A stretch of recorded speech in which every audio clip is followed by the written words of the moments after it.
only back-to-back winner of the Hilton Super Contest, the only two-time winner for that matter, Steve Fezzik, everybody. How you doing, man? So I was playing Scrabble. I attempted to use X-Cutta, and I got challenged, and I got denied. That would have been a heck of a point total there. Yes. Especially if you're on something. Triple word score. Yeah, triple word score, something like that. How you doing, man? So let's start with this. You have this strange schedule because you're doing other things in the summertime. And I mentioned this on the show. I hope you don't mind it, that you were in New York City because your son, don't say his name if you don't want me to say his name, your son... and we don't want to say the firm. At the age of 14, I didn't say the name of the firm. Excellent. I've done this before. It ends up getting an internship, right, at a major Wall Street firm. And I was telling people that in the group comments, I said to you, in your son's voice, I said, hey, Dad, why am I working for this Wall Street firm when I can just try to chintz casinos out of $10 a day like you do? And you never responded, so I don't know how you took that. But good for him, good for you, and it all went well? Yeah, what a great experience. So, I mean, he's too young to be formally working, so he's what they call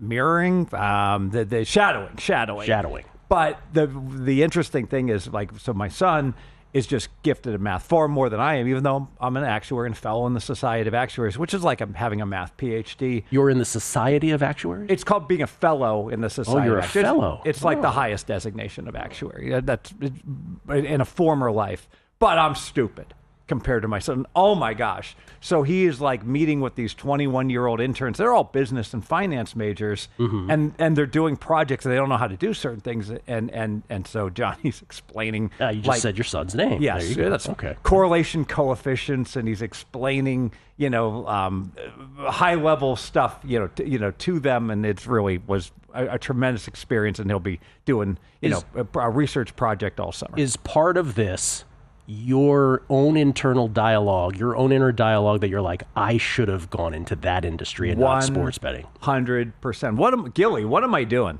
What am I doing? I don't know what you're doing. I don't know what I'm doing. What am I doing betting sports? It's interesting. I've got a blackjack players forum. It's quarterly blackjack magazine that used to be published by Arnold Snyder, and it talked about sports betting in 1999. And on the cover, it says, no camouflage needed.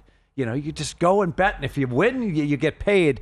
And now we fast forward to 2025. What am I doing? It's like if Circa wasn't here, literally I'd be moving to Illinois or somewhere else. I mean, for real. Obviously, you hit a point. People don't realize like this whole responsible gambling stuff, or that responsible gambling means lose only 10% of your paycheck each and every 2 weeks, but don't win, because if you win, we're going to kick you out. And that's become even these paper tiger books. I mean, I don't want to embarrass anyone. I'm not going to mention Westgate or South Point. I mean, they don't want winners. They just, and to be fair, if you go to the window and you're actually there, those places are way better than the average book. So let me be fair. But betting on apps and stuff, I thought it would make it so much easier. It's become impossible. I feel like I have to defend my mishpucha here, though, who gets some edicts from above that he has to abide by. So it's not necessarily the bookmakers, right? For whatever the reason is harder as shoes, the Grinch grew up hating the advantage players. Well, you're being modest. You have done well in this here sports betting world. Again, the only back-to-back winner of the Hilton Super Contest back in the day. The granddaddy of all the football handicapping contests. You've won other contests, and most recently, Steve Fezzik, ladies and gentlemen. Follow him on Twitter at your own peril at Fezzik Sports, because he's an angry man there. No. But we had the VSiN Killer Sports NBA Playoff Challenge here at the network. 15 of us were invited to play in this. It was 20 picks. It's only pre-flop ATS full game or total full game. Those were confined to those two bets. 20 in the first round, 10 in the second round, 5 in the conference finals, 3 here in the NBA finals. And you, sir, are the winner of the $3,000 grand prize with a record of 24-14.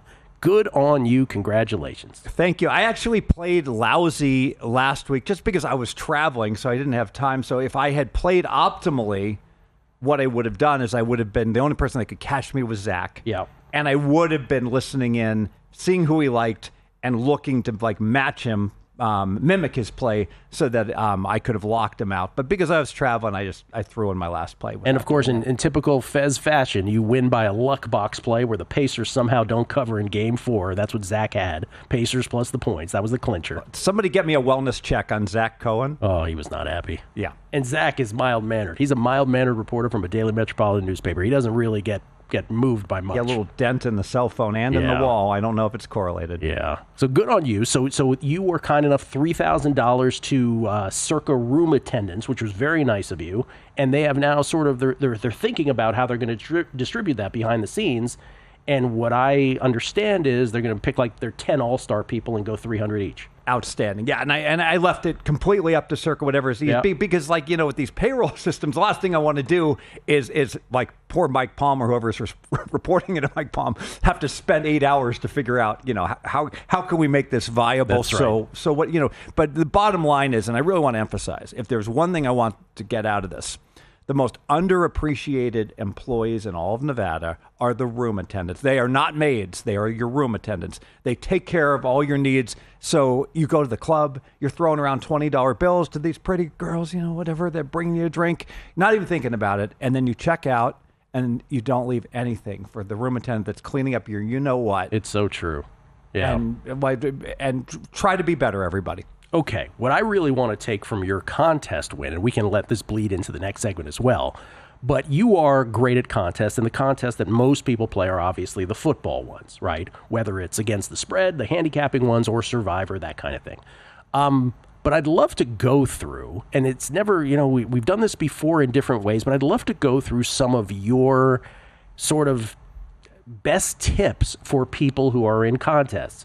And let's just start with something you were just talking about right there. So you had a lead at the end. So now there's strategy at the beginning of a season, the middle of the season, but at the end, depending on whether you have a lead or are behind and can still win, there's obviously strategy there. Talk about that last part first. Yeah, so if you're in the lead, very much you just want to make the optimal play. If a line is way off, basically you want to play it because there's other people that are going to they want to win also. They want to put up a good record and the like. So they're likely to play that as well. So if you land on the same play, then we're both going to get a win or a loss, and there's going to be no change in the standings. And so you're just going to, it's similar to a blackjack tournament where if you have the lead, nothing better than when you both bet the same amount. You just move, up or down together if you both win or both lose. So I would make the case, like, let me I'm talking about being the leader, but when you're in second place, really what you want to do is try to figure out what the first place guy is playing. Yeah. And I don't care how god-awful the play is to go oppo. You got to go oppo because you got to do whatever you can to try to catch him. So I was actually concerned that there was a total that was off by like 2.5 points. I lost with my final play, and I was thinking, boy, is Zach going to realize that but that's just going to be too juicy for me not to play that over? And he might go under. Yeah, I will tell you from my perspective, because I was trying to catch you too, even though how remote that chance was. I know that you were going to play optimal strategy. By the way, I don't know that of everybody, but of you, I knew that. So I totally was like, okay, if the contest line, if there's one of these lines that are getting much more, the best of it, much more off market than on another type of game, right? Let's just say we had a 2-point difference in the spread and market versus the contest. I know which way you're going, and therefore I would absolutely play the opposite. If there wasn't any such opportunity on the total or the spread, I was more likely to go play a total thinking that you were going to play a spread. Yeah, very, very good. And this is similar to Final Jeopardy, famously Jeopardy James. I don't think he's in the Sports Betting Hall of Fame. I don't think so. But if like the first place guy is 10,000, the second place guy has 7,000, and so as sure as the sun's going to come up tomorrow, the first place guy is going to wager $4,001 and lock you out. So if you're in second place and the third place guy's been eliminated, a sharp fifth grader will wager 0 or something very modest, realizing if you miss it and I miss it, I'm going to win. Mm-hmm. Now, what's amazing is these Mensa people at Jeopardy couldn't figure this out. They would just go all in second place and make the worst wager, which shocked me how smart all these people in game theory are so terrible. Well, in these football contests, what percentage of people do you think actually play optimal strategy, actually follow these tenets? 3% max. That low? That low. Yeah. Wow.